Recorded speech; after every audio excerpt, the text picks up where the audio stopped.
Assalamualaikum warahmatullahi wabarakatuh. Jamaah dimanapun berada, jangan lupa dukung dan tonton terus channel Masjid Agung At-Taqwa Kota Cani. Tonton, subscribe, like, share, and comment. Assalamualaikum warahmatullahi wabarakatuh.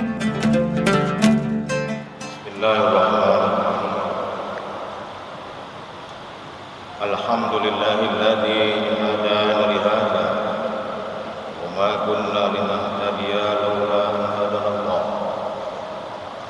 Asyhadu an la ilaha illallah wahdahu la syarika lahu wa asyhadu anna Muhammadan 'abduhu wa rasuluh. Allahumma shalli wa sallim ala sayyidina Muhammad wa ala alihi wa ashabihi ajma'in. Ya ayyuhan nas ittaqullaha haqqa tuqatih wa la tamutunna illa wa antum muslimun. Qala Allah ta'ala fil Qur'anil Karim, a'udzu billahi minasy syaithanir rajim. Bismillahirrahmanirrahim. Alladzina amanu wa hajaru wa jahadu fi sabilillah bi amwalihim wa anfusihim a'zamu darajah 'inda Allahi wa ulaika humul faizun. Shadaqallahul 'azim. Wa muslimin sidang jamaah rahimakumullah. Puji dan syukur marilah senantiasa kita serahkan kepada Allah, yang mana pada hari yang mulia ini kita masih diberikan kesempatan dan kesehatan untuk terus istiqamah menjalankan perintah-perintah Allah Subhanahu wa taala. Sembari juga terus kita berjuang, berjihad untuk meninggalkan segala larangan-larangan Allah Subhanahu wa taala. Salawat beriringan salam juga senantiasa kiranya tercurahkan ke baginda Rasul Nabi Muhammad sallallahu alaihi wasallam serta keluarga dan para sahabat-sahabat beliau sekalian. Ayyuhal jamaah rahimakumullah. Tema khutbah kita hijrah, titik awal kejayaan Islam. Tema ini sangat menarik karena terkait dengan momentum satu Hijriah atau satu Muharram yang lalu. Kita diberikan oleh Allah kesempatan untuk memperingati, mengenang kembali bagaimana periode Rasulullah berjaya dan berhasil berdiri kokoh di tanah Makkah dan Madinah untuk menjadi contoh kepada kita seluruh umatnya dalam nuansa kejayaan itu. Alhamdulillah, hari ini 8 Muharram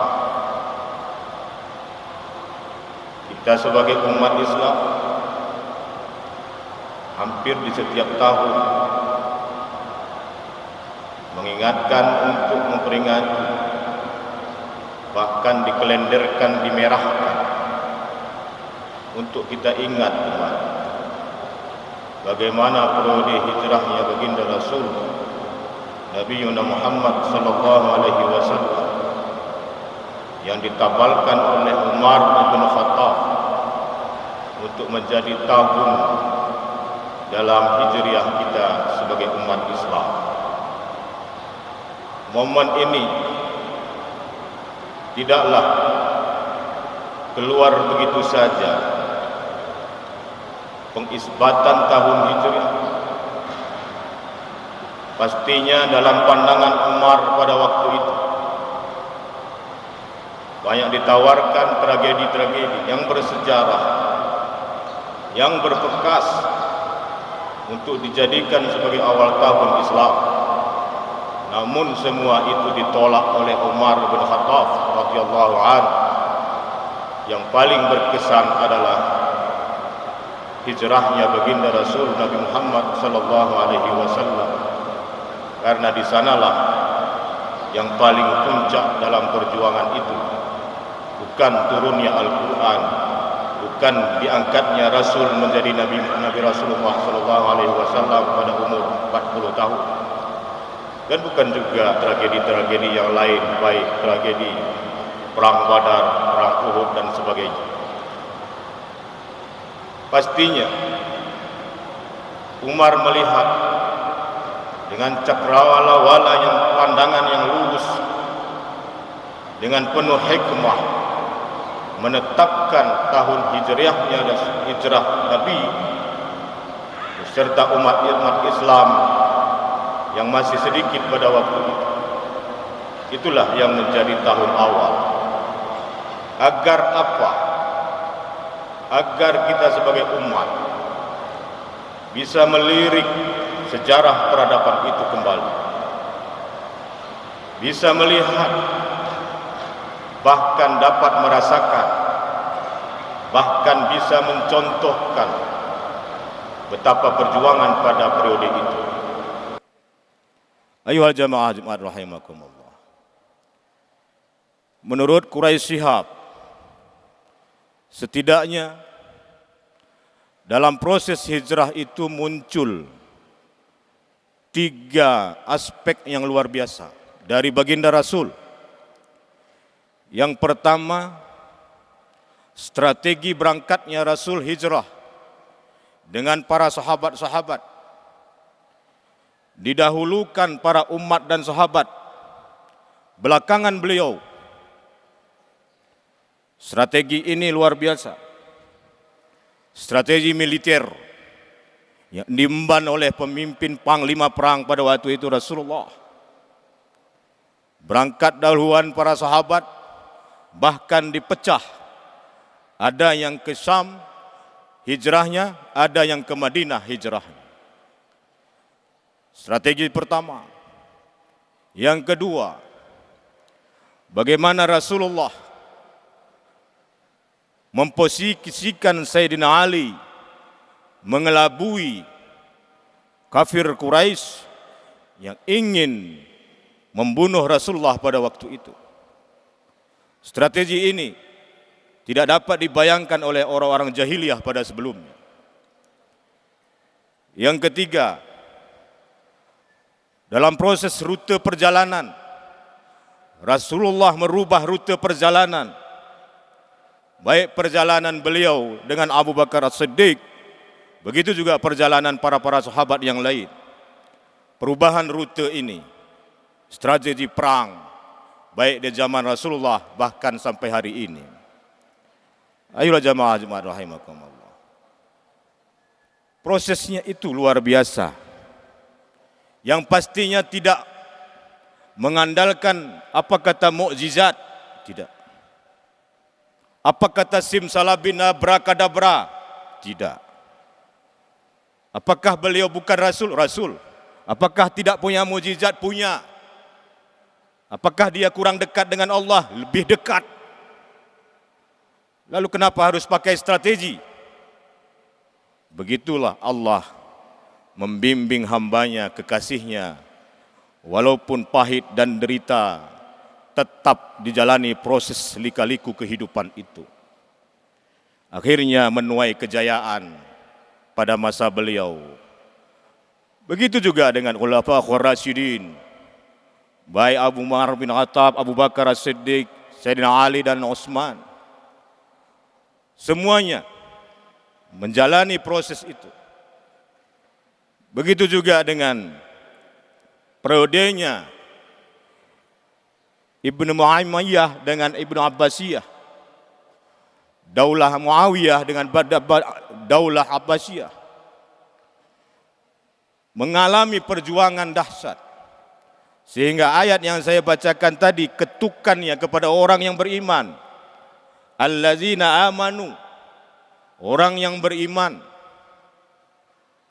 Bukan nas keseluruhan, bukan orang Islam keseluruhan, tetapi orang yang benar-benar sudah ada keimanan tertanam dalam hatinya. Diproses dengan hajaru wajahadu, diterpa dengan hijrah, dan jihad. Diletakkan dua kata ini yang tidak dapat dipisahkan, hajaru wa jahadu. Karena kemajuan hari ini, hijrah ditafsirkan oleh para ulama bukan lagi identik dengan perpindahan fisik. Akhirnya meluas. Para ulama-ulama, cendekiawan-cendekiawan muslim hari ini mengartikan hijrah itu adalah transformasi, perubahan total, bukan lagi perpindahan, menuju kejayaan.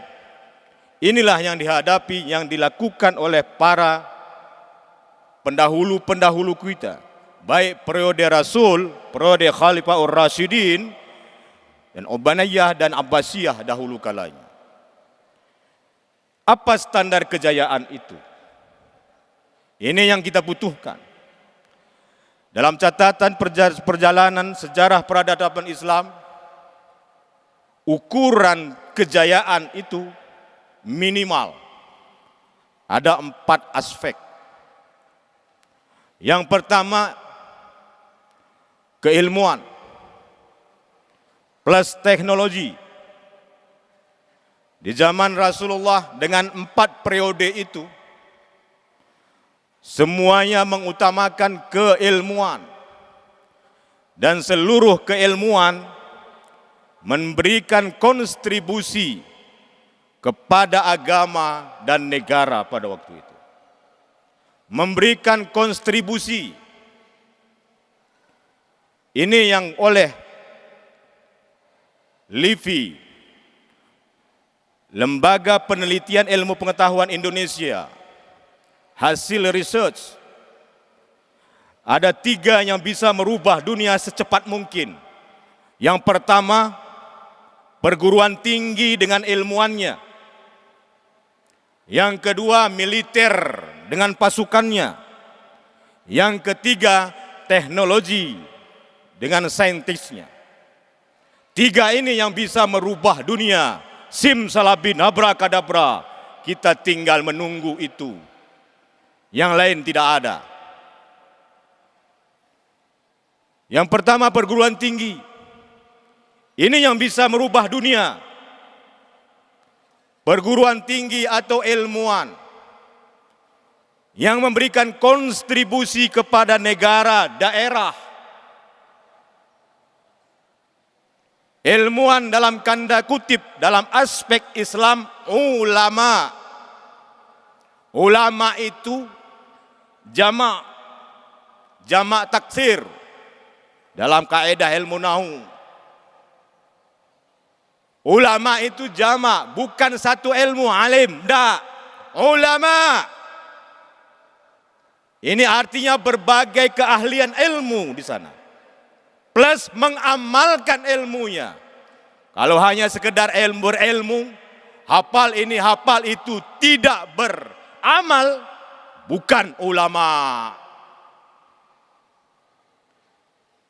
Ini yang menjadikan negara bisa berubah. Ilmuwan memberikan kontribusi kepada daerah, bil khusus perguruan tinggi. Alhamdulillah Aceh Tenggara banyak perguruan tinggi. UGL, STAISES, Nurul Hasanah, Stikes Nurul Hasanah, Stikip Usman Sapri. Apa kontribusinya terhadap daerah? UGS punya fakultas pertanian. Sudahkah fakultas pertanian menjawab masalah daerah di daerah pertanian? Sudahkah menjawab? Fakultas teknik, sudahkah menjawab bencana-bencana alam di Aceh Tenggara? Atau nol? Kontribusi,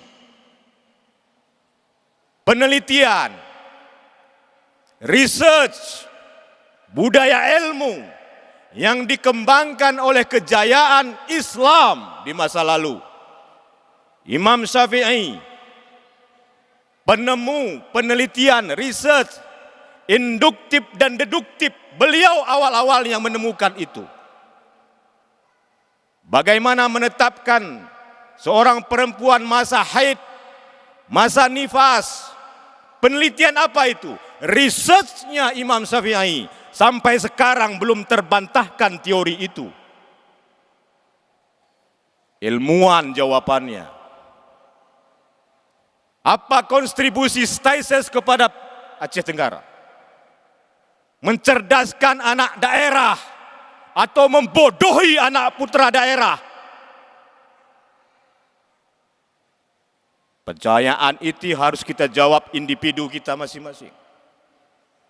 Sudahkah memberikan kontribusi Fakultas Pendidikan di UGL, Stekip Usman Sapri, Stikes Nurul Hasanah, sudahkah memberikan kontribusi untuk kesehatan? Atau hanya selembar kertas ijazah yang bodong? Yang diciptakan hanyalah sarjana-sarjana pengangguran yang tanpa ilmu pengetahuan. Ini yang menjadi problem besar. Dan kejayaan Islam menentukan adalah ilmu. Kemudian, yang kedua, menurut standar ensiklopedia Islam, kejayaan Islam masa lalu, di aspek yang paling kedua adalah perdagangan dan ekonomi.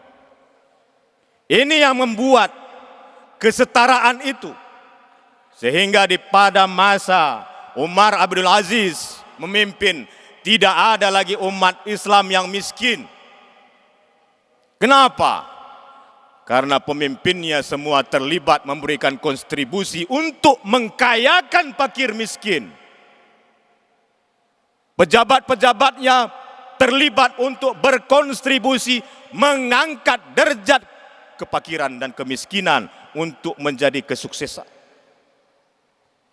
Bukan malah sebaliknya. Apa yang terjadi dengan hari ini? Yang kaya terus semakin kaya. Yang kaya saja yang bisa menjabat. Yang fakir miskin tidak akan pernah dapat jabatan. Karena tidak ada punya uang materialis. Ini yang diderita seluruh Indonesia hari ini. Bahkan paling istimewa adalah Aceh Tenggara. Siapa yang duduk di sana? Semuanya berlaku politik pragmatis. Di kepalanya semua duit-duit, bukan ilmuwan. Yang ketiga, kejayaan yang paling detail adalah perluasan ekspansi, perluasan wilayah kekuasaan. Sehingga seluruh benua Eropa hampir tergarap oleh Muslim. Apa yang terjadi hari ini? Dengan kelemahan kita, kemunduran kita, hak kita pun susah mempertahankannya. Hari ini untung ada Iran. Terlepaskah Syiah atau Sunni? Tetapi untung Iran muncul sebagai kekuatan terbaru. Mana Arab Saudi? Mana Turki? Yang konon Muslim, Sunni, Pakistan Sunni. Ini yang menjadi problem besar kita. Dan tiga itulah yang menjadi ukuran kejayaan pada masa 4 periode ini. Dan inilah kegagalan kita hari ini. Oleh karena itu, hijrah jawabannya. Transformasi jawabannya. Apa yang harus kita transformasi? Minimal 2. Pertama, transformasi integritas. Yang kedua, transformasi mentalitas. Kalau 2 ini sukses, insya Allah Aceh Tenggara jaya. Tapi kalau tidak dilakukan transformasi mentalitas, integritas, saya yakin sampai kapanpun, sampai kiamat, Innallaha la yughayyiru ma biqaumin hatta yughayyiru ma bi anfusihim. Allah tidak akan pernah merubah nasibmu terkecuali kamu sendiri yang mau berkeinginan, berkehendak untuk melakukan perubahan itu. Perguruan tinggi, lakukan penelitian. TNI, Polri, lakukan penelitian. Jangan hanya terima gaji buta. ASN, lakukan penelitian. Dekati ilmu, diskusi banyak. Karena itulah yang bisa menyelesaikan jawaban kejayaan kita sekarang ini. Mata kita melihat bagaimana Iran mampu bertahan. Tetapi seberapa negara muslim bisa bertahan? Kita bisa menjawabnya. Atau hanya Iran menunggu hari, akhirnya kita hanya sebagai penonton dalam kepakiran kita dan kemiskinan kita untuk selama-lamanya. Semoga ada manfaatnya. Alhamdulillahilladzi hadana lihadza wa ma kunna linahtadiya laula an hadana Allah. Asyhadu an la ilaha illallah wahdahu la syarikalah wa asyhadu anna Muhammadan abduhu wa rasuluh. Allahumma salli wa sallim ala sayyidina Muhammad wa ala alihi wa sahbihi ajma'in.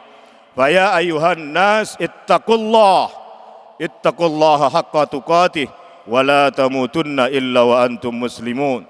Wa qala Allah ta'ala fil Qur'anil Karim, a'udzu billahi minasy syaithanir rajim. Bismillahirrahmanirrahim. Ya ayyuhalladzina amanu taqullaha haqqa tuqatih wa la tamutunna illa wa antum muslimun. Sadaqallahul azim. Barakallahu li wa lakum fil Qur'anil azim wa nafa'ani wa iyyakum bima fihi min ayati wa zikril hakim wa taqabbala minni wa minkum tilawatah innahu was samiul alim innahu jawadun karimun barraufur rahim.